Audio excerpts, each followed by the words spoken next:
And breaking news right now at the top of the hour, 4 people escape a plane crash near Hobby Airport.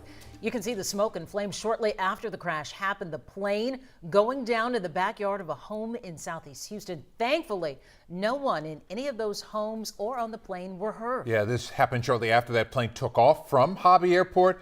The crash scene again, Southeast Houston, specifically Heath Glen Lane. Not far, by the way, from a school. We're talking about Dobie 9th Grade Center on Monroe Boulevard. There is quite a bit to cover here. We have live team coverage. Matt Doherty and Brittany Ford are on the scene. Let's start with Matt. Matt, there's a miracle all around here. The plane coming within feet of the home and nobody was hurt.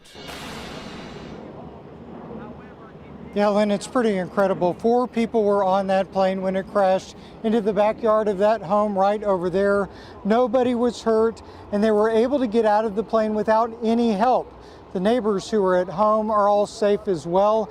The Houston Fire Department says the Cessna 421C Golden Eagle took off from Hobby Airport at 2:19 this afternoon.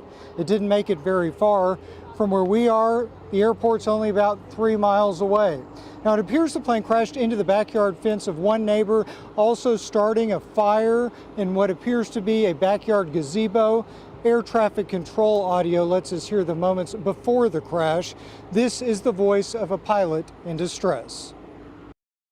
That where we are having trouble with our engines. We would like to turn back to the airport if possible. Track back Sierra, Roger. Make let's see, a right. Track back Sierra. What do you need? Can you make it back to the airfield?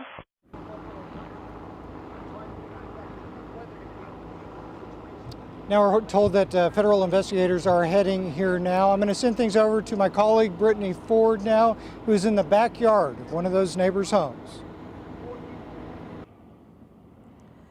Well, Matt, yeah, a homeowner was nice enough to let us into their backyard area here just to get a better vantage point. You can take a look how close it happened to their home. This is just a few feet away here. Now, I have been told that the FAA is here on scene. We've seen them taking pictures as they begin the initial investigation into exactly what happened here.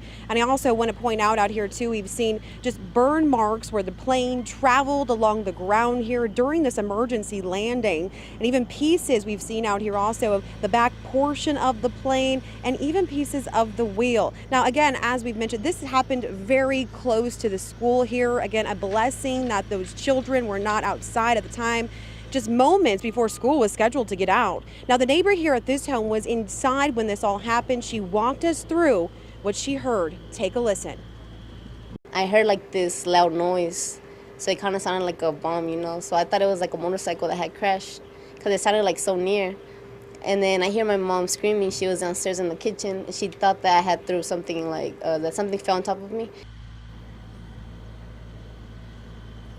Now, again, as Matt mentioned, the good news here is that nobody was seriously injured. The investigation, as you can see, is still ongoing. They plan to be out here for several hours gathering information. But again, this is a developing story. We'll continue to follow. For now, I'll send it back to you in the studio. Such a close call. Brittany Ford there on the ground. Thank you. And you can read more about this crash on KHU.com. We have a breakdown of the air traffic audio and flight aware data.